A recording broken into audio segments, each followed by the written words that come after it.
are listening to Reinvented, and I am your host, Jen Eckhart, and you guys better strap in for my next guest because she is a household name, a beloved 3-time Emmy-winning actress, and everybody's favorite television mom. You may recognize her as Deborah, Ray Romano's wife in the hit CBS sitcom Everybody Loves Raymond, as well as Frances Frankie Heck on the ABC sitcom The Middle.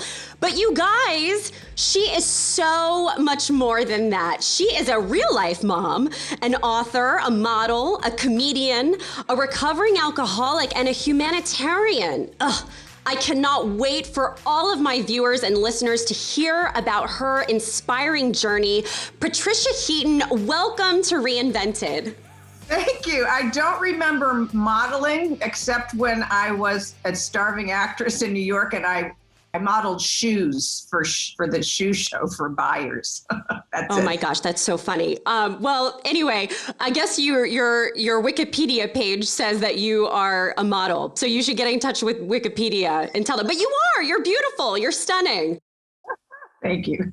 You know, Patty, can I call you Patty? Yes, I know we just met, but I feel like I know you and we were besties in a past life. Now, I say this because I've been reading the digital copy of your book, Your Second Act. Such a great title, by the way. It fits the theme of my Reinvented podcast to a T. But in reading your book, I noticed so many parallels between our lives. Life wasn't handed to you on a silver platter. You worked hard, skinned your knees, cried your eyes out, second-guessed yourself every step of the way. Both your dad and your brother were journalists. I myself am a journalist. You moved to New York City at a young age, as did I. After graduating college, you worked as a waitress at a local Cleveland restaurant. And I have to share this for my viewers and listeners because it really is such a great story. But when you were working as a waitress, your high school pal, Kathy, called you and said, let's move to New York City. And without a second thought, you wrote a note and left it at the hostess desk for your boss saying, I quit. I'm moving to New York, and you never looked back. I myself did the same thing. I moved to New York City with 2 nickels in my pocket, no friends, no family here. Looking back, what would Patricia Heaton say to that young girl who took that leap of faith to get to where you are today?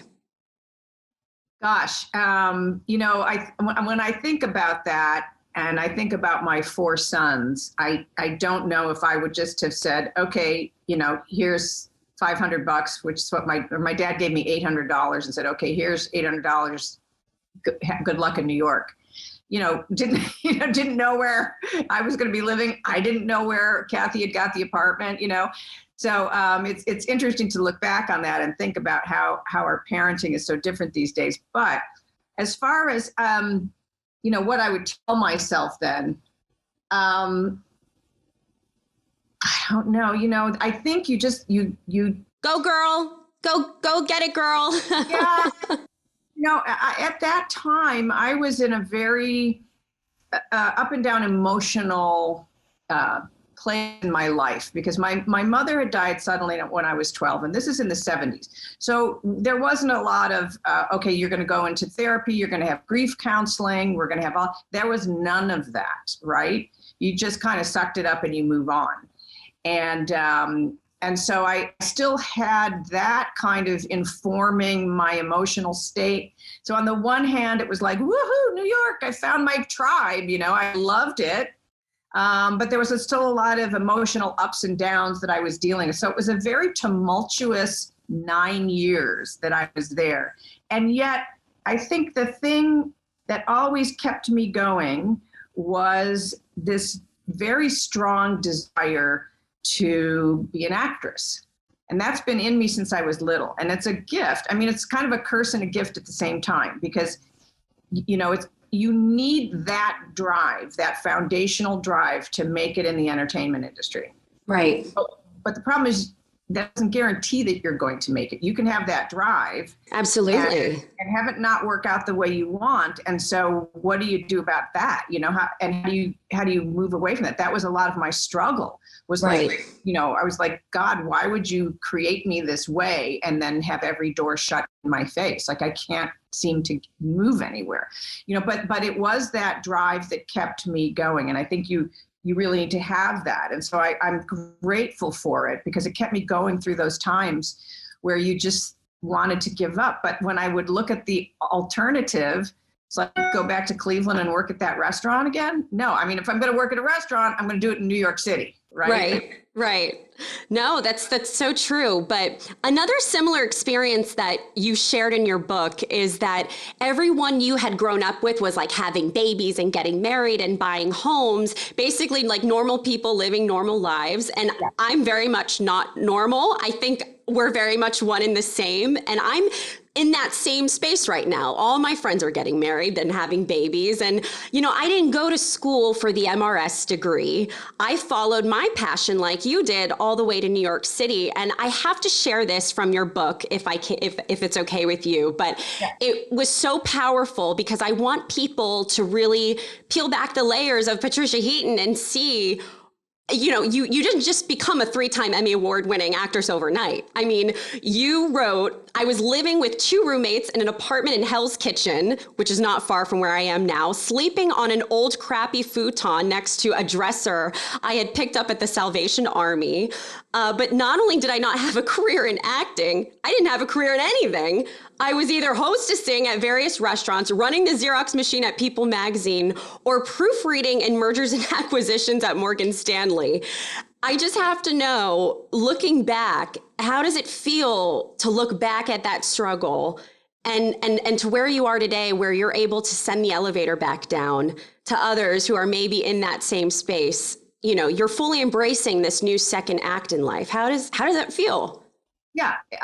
When I remember proofreading it at Morgan Stanley, and these people who were my age, a lot of them worked there in mergers and acquisitions. They were going off to the Hamptons on the weekend, and I was doing my little off Broadway play, 99-seat theater for free in Hell's Kitchen or Theater Row. And I never felt envious of those people driving their Porsches out to the Hamptons. Never, because I was so happy on that little stage, just doing my craft and learning my craft and getting better at my craft. So, I still loved it. And even though I saw my friends, as you quoted and as you've experienced yourself, doing a traditional life. And I kind of in my mind, I assumed like I'll have kids someday. It just wasn't in the front of my mind, right? I assumed I would I never thought I would own a home. I thought we're always just going to be looking for a little crummy apartment with a little more closet. Always going to live in a walk up in Hell's Kitchen. Always in a walk up, but I loved what I was doing. So I wasn't depressed. I didn't want that life for myself back in Ohio. And it's a wonderful life to have. It's a great life. It's just not for me. So I like adventure. I like travel. I like change. That's the other thing. I like change. I like not knowing what's coming. I like having unexpected adventures and meeting new people. And in our industry, you get to meet new people all the time. You get to meet people every day doing what you do. So those are all things that I love, and that's my personality. So I never let those other, I recognize those other things were happening for other people, but it didn't bother you, didn't keep you up at night. And I like what you said. You said like you were rich in other ways. You were rich in what was important to you, which is your first love, which is acting. Right. And there were times when I thought this is not going to happen. I moved to LA after 9 years struggling. I had a few little victories in New York, but mostly it was struggle. And I moved to LA and just back auditioning. And here now I'm like 28 or 29. And, I had to buy a car from Rent-A-Wreck. Rent-A-Wreck. I was able to afford $1,500, for a car. And and that's when I thought now it's getting to a point where I have to think of a backup plan, a plan B. Right. And then I took a trip to Mexico with the church I was attending at the time to work at an orphanage. And that kind of changed my life, and it changed my outlook, because as much as I think was created to be an actor, it was the center and focus of my life. And for me, as a person of faith, really God needs to be the center. And the trip to Mexico helped make that shift. I saw that as much as I loved acting, I really could go and work in Mexico at this orphanage for the rest of my life. I got such a sense of peace there. And there was a paradigm shift within me of like, I really still love being an actor, but I could go to Mexico. I don't have to be an actor. And it was just sort of like a prayer thought in my mind of like, okay, God, I'm going to give it over to you. You open or close whichever door, and I'll go through it. Make it clear I should go back to Mexico, or make it clear I should keep auditioning. And the auditions kept coming. And the beauty of it is, I always saw that as an either or prospect. I either do work in Mexico and orphanages, or I go on and try to be an actress in Hollywood. And what's actually two very different paths, by the way. Very different paths. But what's happened is, I've been blessed with this beautiful career, but I've been able to use that platform now with World Vision, an organization I'm an ambassador for, to bring awareness and raise money for clean water, education, health, for all these kinds. So I was able to do it for Mexico, but far beyond that, in Africa, in Jordan, with refugees. So it wasn't an either or prospect in the end. It was, I was handed this beautiful career, and I was able to use that platform. So right. Well, I want to get to World Vision in a second, but I think it's interesting that you did bring up your faith. You are sort of, when I think of Patricia Heaton, I think of like this unicorn in Hollywood, because but there are a lot of Hollywood actors and actresses who are not outspoken about their faith, and they sort of, hide in the shadows, and they don't want to discuss it because it's controversial. You are obviously very rare. You shared such beautiful sentiment on Twitter back in January at the beginning of this year. You wrote on Twitter, if you're a common sense person, you probably don't feel like you have a home in this world right now. If you're a Christian, you know you were never meant to. Obviously, as a fellow Christian woman, referring to our final resting place, our home in heaven. I am curious, though, there is so much turmoil and havoc and just division in our world right now.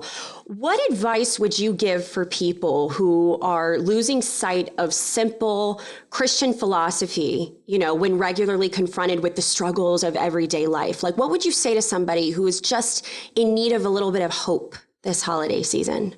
Yeah, I think one of the problems that's happened in our world is that, and especially in our country, is religion has gotten mixed up with politics. And I think at first we have to separate out, your Christian faith from politics. Those are two different things. I tend not to, I don't really care what anybody's political viewpoint is. It's just a viewpoint. I look at what people do in their life, how they treat people. That's who they are, not their political opinion. So you can end up being friends with anybody, right, on the political spectrum if you look at people that way. I always say politics is too religious and religion is too political. That's my exactly. My philosophy. That's really good. Yes. And so, and I've just found that I think if you remove yourself from a lot of social media and you remove yourself from the things that kind of G up those feelings, and you remember what a gift you've been given in Christ, and that we should, and because of that, we're just called to love people as we have been loved. So that there's no getting around that. Martin Luther King said that you can come at us with your racism, you can come at us with, we are still going to love you. We're going to love you till we wear you down. If everybody took that attitude with their political enemies, I'm going to just love you so you're worn down with love. That's what we're supposed to do. It doesn't mean you have to do anything that's against your moral outlook on life. Right. But we are called to love our enemies. Absolutely. Love your neighbor, love your enemies. Just Yes. love each other. So much division. Yes. So, but it's kind of impossible, without the love of God in you. So that has to come from God inside of you, because it's very hard to do. It's very hard. It's really hard it's hard to do. And I think, you mentioned social media, looking at something like Twitter, which has completely destroyed the public discourse in America. People can no longer have difference of opinions anymore. Well, that's the thing. I still think you can have opposite opinions from people. You can have very strong opposite opinions from people, but everything has to be filtered through love. Everything has to be filtered through a sense of gratitude for our lives. So it's not like people can't disagree. And Twitter is a very interesting place because it can be truly awful. But then I've met wonderful people on Twitter, like people I just adore, and some who I've never met in person, but who I hope to someday. But some people on Twitter I have met in person because I love them so much on Twitter. So, it's not the thing itself. It's not Twitter. It's human beings. Right. Right. All social media has exposed us, exposed our flaws. And God bless Anne Frank, but she said, I believe all people are basically good. Yeah. And that's not necessarily true. I mean, social media has brought out a lot of stuff that shows us that maybe we're not basically good. Like there's a really dark part of us, and it's there, and social media has brought it out. It exposes a lot of the ugliness in the world, for sure. But there are some positive components to it. But I think it's so admirable that you use your platform in such a positive way. You just inject so much love and light into the world at a time when we need it most. And I did want to mention, speaking of just putting out vulnerability and just beautiful honesty into the world, Patricia, you have embraced and owned your struggle with alcohol and just celebrated 3 years of sobriety. Congratulations, by the way. That is a huge deal, because I know that it is a daily battle. It is a decision you make in the morning when you wake up, when you go to bed. Alcohol addiction is something that so many of us can relate to, whether it's a friend or a family member. Someone very close to me in my life, who I love, recently asked me if I could join him in going to an open AA meeting with him just for moral support. And I'm not going to lie, I was a bit nervous because I don't struggle with addiction, but I have a lot of loved ones who do. What was so impactful for me in attending and hearing from a group of individuals who are so brave and are actively working to better themselves each day. I mean, I just thought to myself, wow, that takes courage. That takes guts. Are you able to share a little bit about your journey into sobriety for our viewers and listeners? I nipped it in the bud before it became a problem. I mean, I'm Irish Catholic. I love that. Cleveland, right? So it's a drinking culture. We have a big drinking culture in the country. And it's become more so with the pandemic. And also it's become more for women. The alcohol industry has normally just targeted men. But in the last 10 years, they've targeted women, which is why you see the rise of skinny vodkas and rosé all day and, mom's night out and girls' night out and, play dates with wine and things like that. And so there is a drinking problem in the country. And I just noticed that, and it's kind of with my book, Your Second Act, I talk about how things change in life and how you cope with it. And a lot of times, if you're, as a woman, your identity has been as a mom or as an actress. And like in my case, boys are out of the house, not working as an actress right now, right? My show ended. So things that kind of anchored you in this life as to what your role was, when those things go away, you're kind of floundering. And you can either sort of embrace the uncertainty, or you can pour yourself a drink and watch some TV or hang out and kind of not look at it.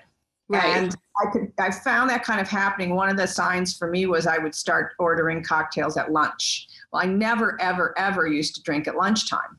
And I thought, wow, I'm kind of getting up in the morning now and thinking, You know, if I'm going out to lunch with someone today, that means I can have my Prosecco, you know?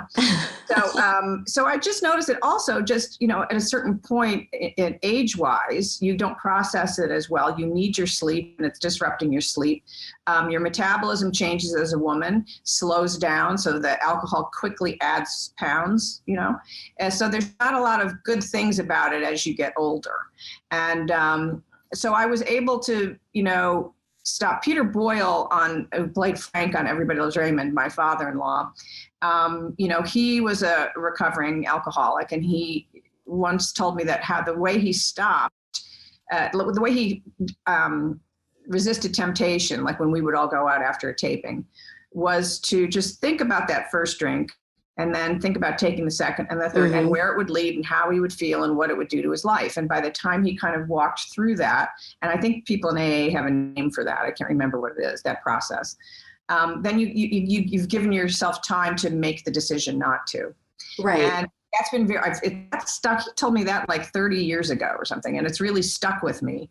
And that helps me when you're at a situation where you're going to a party, or even it's just like a nice evening, or maybe you're sitting outside at a beautiful restaurant with a great view, and you're like, what's wrong with a little, you know, sparkling something or other? Right. And, but, you know, I just do that walkthrough in my mind, and I think I'm just going to embrace just being fully here and not having to alter my state of mind. Right. No, and that's such great advice. You're so self-aware also, like kudos to you, because you just nipped it right in the bud.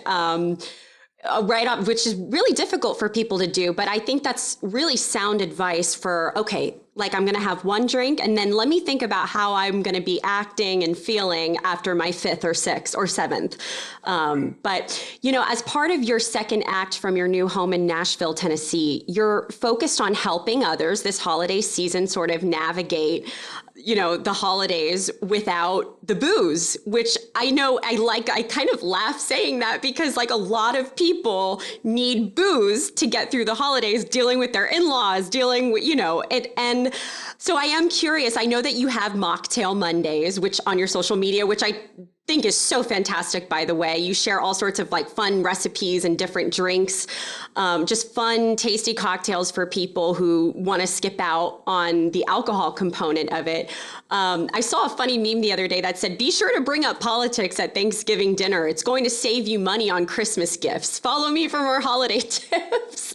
So I want my viewers and listeners, you really ought to follow Patricia Heaton because she really does this fun thing, Mocktail Mondays. But I am curious, what's some advice or some tips you can give to people who really don't want to touch the booze and they just want to stay sober this holiday season? Yeah, you know, there's great stuff. These mocktails, there's all, you know, a lot of restaurants, bars have adopted a mocktail menu. So, you know, I was a big bourbon drinker and I loved bourbon old fashions. And if I just put sparkling water with bitters in it and a slice of orange, and maybe a maraschino cherry, it just does something to your brain. It just fools you a little bit, you know, and it just gets you over that hump and also gives you something to hold. Right. You don't feel as socially awkward. You know, you're not that outcast at the party that's drinking a bottle of water or, you know.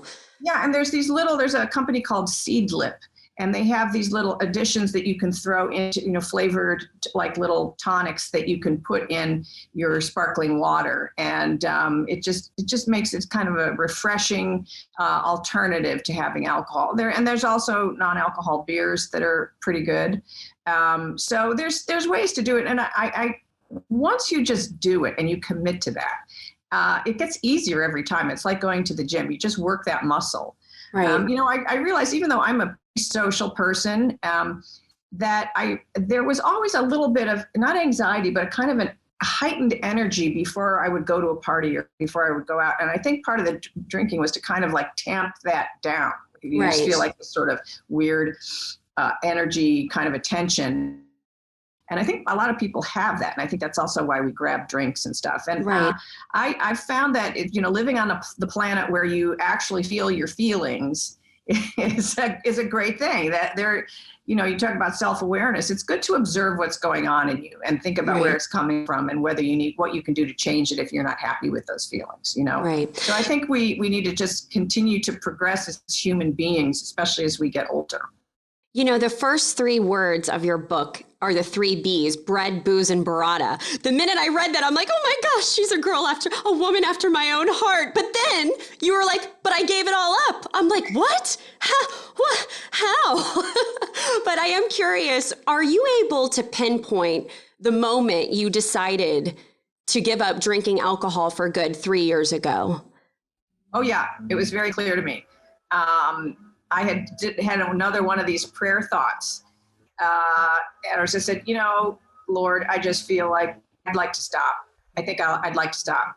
And there's no way I'm going to be able to. So you're going to have to do it because I won't be able to. I tried one time with a friend of mine. I think we lasted 6 hours before we were like, oh, let's drink, So literally within like 24 hours of saying that little, prayer thought, I had a dinner at my one son's house with his friends and a couple other my sons. And it was one of those things where you're cooking and having wine, and then you're eating and having wine, and then you're cleaning up and still having wine. And then you're at a big long table playing a board game and you're all having wine. Right. And this is over the course of 5 or 6 hours. So I'm just filling up my wine glass continuously. I felt totally fine, completely fine, and I was trying to make a joke about it at the table about something. And I started to say, in our family, it's a tradition. And I couldn't finish the sentence because I couldn't pronounce the word tradition. and I tried 3 times and I still couldn't pronounce it. And my son at the end of the table said, oh, that's great, Mom. I can't even talk. I was like, in front of all these young men. And I was so embarrassed. And I think it was a blip. I don't know if they even remember it. But for me, it was like, not only did I just feel embarrassed that I couldn't say that. And by the way, for the rest of the evening, I felt fine. It was that one little blip. And so I thought, it was a light bulb. Light bulb moment. I was not only embarrassed, but I thought to myself, what is going on in my brain? What's the alcohol doing to my brain that caused my synapses to misfire on that word? Like the alcohol is doing, even if I don't think it is, it's doing something to me. Right. And so, I went to bed that night. I felt fine. I slept through the night. I met a friend for breakfast the next day who has been sober for years. And she had just been out with me a few days before where I was drinking at lunch. And I said to her, well, you're the first person I'm telling this to. This is the first day of not drinking anymore. And she was like, what happened? I was just with you at lunch and you were drinking Prosecco. By the way, you were the only one in the restaurant drinking. And I told her the story. And what was really interesting is in the middle of having lunch with her, I started to sweat. Oh, wow. And I think it was like, oh, now it's coming. It's like it didn't come out of me while I was sleeping. It's now the alcohol my body is processing out of my system. So that day, it was like an immediate answer to prayer, and in a way that God knew this is the way to wake her up to what's going on with her body, and what the alcohol does, and all of that. And I have not had a drink since then. Wow. And, yeah, it was really a prayer. I'm so grateful. It was really a prayer answered.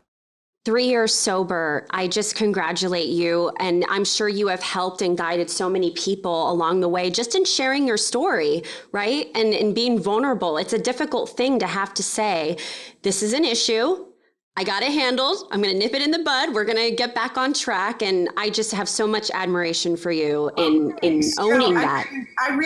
I love drinking. I really celebrated it. Fair. A lot. I get it. Life. And so I just feel kind of a responsibility, not a responsibility, but just to show the transitions in life. It can be okay to have a season of drinking, and then it can be okay to say, you know what, this is not for me anymore. Right. I'm different. My life is different. My goals are different. So I'm going to change things up. I don't have to keep doing the same thing I've been doing all these years. Right.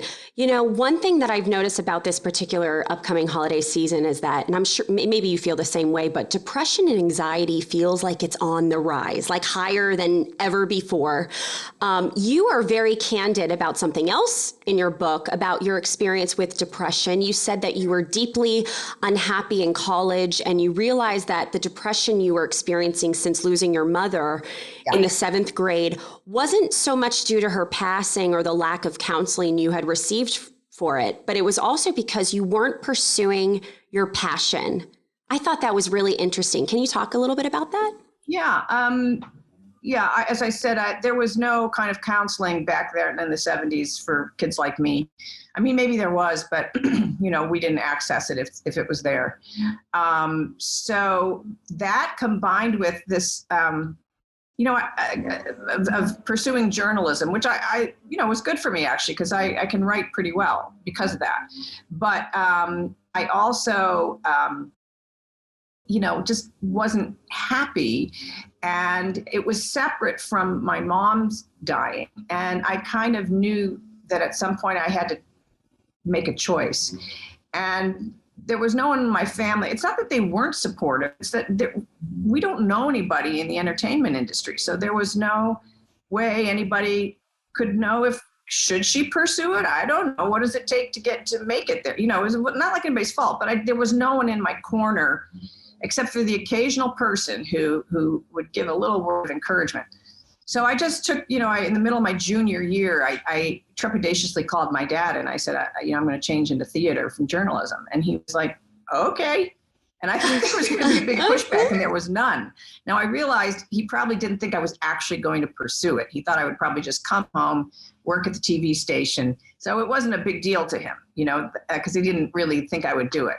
Because when I told him I was moving to New York, he said, oh, no, you're not. And I said, well, I'm not asking you, I'm telling you. I love that. Yeah, in a nice way though, because I love my dad, And then he was like, well, okay, then I'll give you a little money if you're really going to do this. And so, that changed it for me, because I was really depressed about studying journalism. I mean, there's ego involved in that. I remember I was doing a story for the school newspaper on Greek Week, and I was interviewing some fraternity guy about whatever float they were building for Greek Week. And I thought to myself, he really should be interviewing me because I'm just so much more interesting than he is. That's an actor's ego for you. You thought you were more interesting as a subject than being the interviewer. Which, fair. You're way more interesting than me, Patty. Way more interesting. Also, to be fair, just Greek Week floats aren't that interesting either. Not at all. Nope. And from one sorority gal to another, I'm a Tri-Delta. Which sorority were you in? Yeah, I was a DG. A DG? Delta Gamma? Delta Gamma.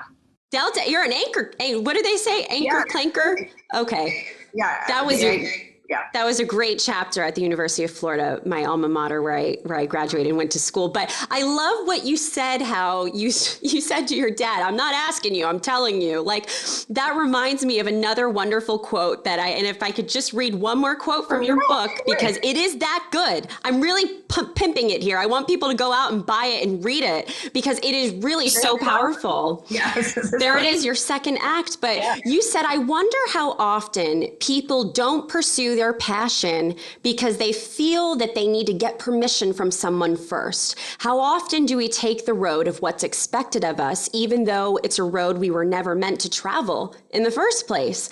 I found myself in that very same position not long ago, working for a national network for nearly a decade. I mean, fast forward to where I am now. Had I kept my wagon hitched to them, Patty, I mean, I never would have had the freedom and flexibility to sort of be my own boss and to tell the stories that I want to tell without fear or favor, without corporate overlords, breathing down my neck. But that's the thing about reinvention. Sometimes, you have to go broke. You have to lose the person you thought you loved, lose a job, switch career paths, watch your friends turn into foes, to get to where you are going. I am curious, as the author of your second act and just living it yourself, what are some lessons or what are some tips for somebody out there listening who is who's like itching to reinvent themselves, who is really looking to embark on that second act in life like you are? Well, we're living in a great time for that because we've all started to work remotely. We've seen what's possible through the internet. I think that this generation, the last few generations and the ones coming up, are more interested in having a meaningful life and choosing carefully what they're doing and considering why they're taking the jobs they're taking and figuring out what they can do so that, they don't want to be a cog in a wheel. They don't want to just be grinding to be able to afford their car. Get off that corporate hamster wheel. Yeah. Yeah. And I think in some ways it's a good thing. The downside of that can be, I did a lot of different gigs, survival gigs, trying to become an actor. And none of those contributed to my career other than paying rent and paying for headshots and whatever. But you just learn about people, you learn about yourself, you learn about how strong is your commitment. You learn just different skills and the different things that you're doing. So you learn about perseverance. There's a lot of things that can be learned when you're not doing exactly what you want to do. But I think it's easier now to fashion something that's meaningful to you than it was back then 30, 40 years ago when I started out. So I think also you have to know that failure is a possibility and sometimes failing over and over again, but they're not failures. Those are just lessons. Right. If you learn something from the failures, then they become lessons and not failures. And that's the best way to learn anything, to change, is to fail at something. So become friends with failure. Right. And I think you also need to really prepare and seek out people who are good at the thing you would like to do. Learn from other people. And by the way, again, the internet, there's so many classes you can take online that are much less expensive when you're doing them online, and you can target them very specifically. You don't have to have a 4-year college education to do these things. You can target specific classes and figure out what you need to learn to do what you want to do. So I think it's, you want to have a plan. You want to surround yourself with people who are supportive and knowledgeable. You have to have a lot of perseverance. You have to want to work hard, be able to work hard. And then you have to be okay failing. Yes. And sometimes then you'll change course. Maybe you won't know if something is right for you until you try it. And then it's okay to say, you know what? I tried it. I realized that's not the direction I want to go in. I've learned that it's this direction.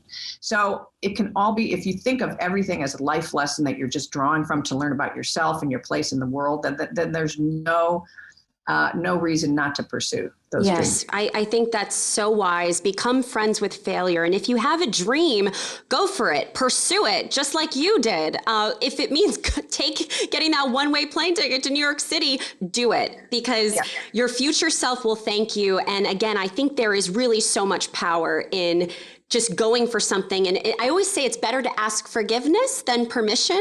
I remember this one instance where I interviewed Academy Award winning actor Jamie Foxx on the red carpet. And it was like an exclusive interview for this network, the national network that I worked with. And my boss was like, at the time, said, how'd you score that? Like, how'd you do that? I'm like, what do you mean? I just did it. I just booked a camera crew. I got an audio guy, and I got some lighting, and I stormed the red carpet and I did it. And it was like the #1 trending story on .com for a minute there. And there's power in that. Just go for it. Just go for it. I totally agree. Yeah. Speaking of second acts, Patty, your advocacy for impoverished families in the developing world comes at a critical time when marginalized communities have been sort of disproportionately affected by the pandemic.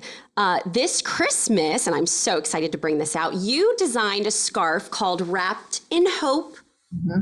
Everybody people might be listening, but whoever's watching on YouTube, you have one too, twinsies. So this gorgeous scarf that was designed by you. It's part of the celebrity designed artisan collection in the World Vision gift catalog, which I have here. I have my catalog, I have my scarf, but all the proceeds from the sale of the scarf support World Vision's vital humanitarian work. You have traveled to Zambia, Jordan, Uganda, Rwanda. That is insane. It is so inspirational. And a lot of people don't realize this, Patty. And this was sort of an epiphany moment for me in reading about your journey. But, second acts can also come in the form of being in service to others.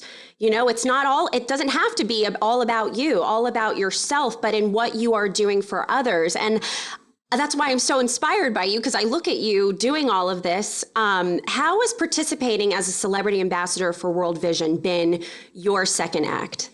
Well, I love to travel. So, it doesn't feel like work to me. It feels just like one adventure after another and meeting wonderful people all over the world. It makes the world a smaller place. Now when I open the paper, if there's a story about Zambia or Rwanda, Uganda, Jordan, I know those places. I know people there. It's make the world a smaller place for me.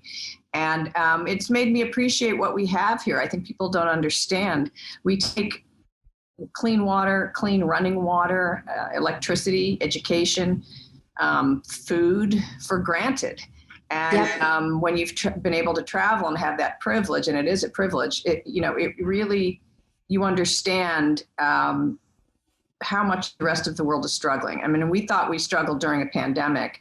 Imagine having all these issues with illness and not having access to running water and electricity and medicine or vaccinations, not having access to any of these things. So it's made me appreciate everything that we have and made me determined to use my platform just to raise awareness and raise money for World Vision, because I did my research. You have your hard-earned dollars, and you want to make sure that if you're going to give them to a charity, that they're going to go to a place that's really going to get the most bang for your buck. And 86 cents of every dollar at World Vision goes directly to programs, and these programs are completely sustainable. So World Vision will be in a country, in an area, for 12 to 15 years until it's sure that when they leave, the community can sustain the programs. And so it just benefits people for years and years and years to come. So I felt like that was the organization to get behind, because of, it's not just a one-time thing. Here's a soccer ball for Christmas. Good luck. It's not that. Right. It's not that. It's getting infrastructure and teaching people how to do business and micro loans and community savings groups to start businesses, girls' education, ending childhood marriage. It's everything. It's everything. Look, you can even give a goat. I love that. There's even a section in the catalog. Friend, Melissa Joan Hart, who's my friend and neighbor, has this wonderful little bangle bracelet, says faith, hope, and love on it, with a little heart charm that's holding them all together. But also, so you can buy gifts for family. You can buy stuff for yourself, but you can also gift a friend a flock of chickens to a village. So there's wonderful kinds of a whole Noah's Ark of livestock that you can give people that really benefit everybody in the village. Also school supplies. Also, one of the biggest things I think is child sponsorship through World Vision. So you can go to any country. Now we have a new program where the child chooses you. So you send your picture in. Oh, I love that. Yes. And the child will choose you, which is a really nice way to connect, that you feel like you've been chosen. They chose me. Like they say when you go and buy a cat, I'm like the crazy cat lady, but I don't know if you're big on cats or dogs, but the cat chooses you. But you don't choose the cat, but that is so neat that you can say, have really like a relationship. Way to really affect a whole village, because when you sponsor one child, at least 4 children are affected by that gift. Oh, I just love that. And I love how you are empowering families over there in just the most remote areas of the world. I mean, you've witnessed villages receiving clean water for the very first time. You visited healthcare clinics, helped assemble bicycles for local residents. This year, kids in extreme poverty I feel like need us more than ever. So tell us a little bit about how can somebody sponsor a child? And I'm going to hold this gift catalog up one more time. Where do they go to worldvision.com.org? I mean, worldvision.org. And I think the first page that comes up is about sponsoring a child. I think it's $36 a month, $39. I'm sorry, I should have that. And then you can go into the catalog and do a deep dive into all the gifts that you can give and receive for yourself that support every single program at World Vision. And there are many all around the world. And it's very easy to do. So you can just shop from home, shop from your laptop, get it all. You can get it done in an hour and you're done. And you can have some actual physical gifts to hand out, and you can have wonderful gifts of livestock to share with people. And, I love that. Well, what a beautiful and meaningful. What a beautiful, meaningful gift to give this holiday season. And to all my fans, you can receive, you too, I feel like I'm on an infomercial, you too can receive a beautiful scarf when you donate $100 to the World Vision Fund, which again empowers kids and families around the world to really lift themselves up out of poverty. I mean, what a priceless gift. To help more than 3.5 million children around the world and over, I think it's 100 countries around the world. Well, that is amazing. Well, there are countless people in the world right now finding hope, finding their voice, their purpose, passionately reinventing themselves in all kinds of extraordinary ways. I have found tremendous hope and inspiration from the people I've brought on Reinvented with Jen Eckhart, and you are certainly one of them. Patty, thank you so much for sharing your second act with the world and for lighting a path forward for others who are on their own journeys of reinvention. Thanks, Jen. I really appreciate you having me on. Thank you. To all my viewers and listeners, be sure to rate, review, and subscribe to this podcast. That's available wherever you listen to podcasts, Spotify, Apple, YouTube, you name it, it's there. I'm Jen Eckhart. That was Patricia Heaton. Thank you for listening to Reinvented.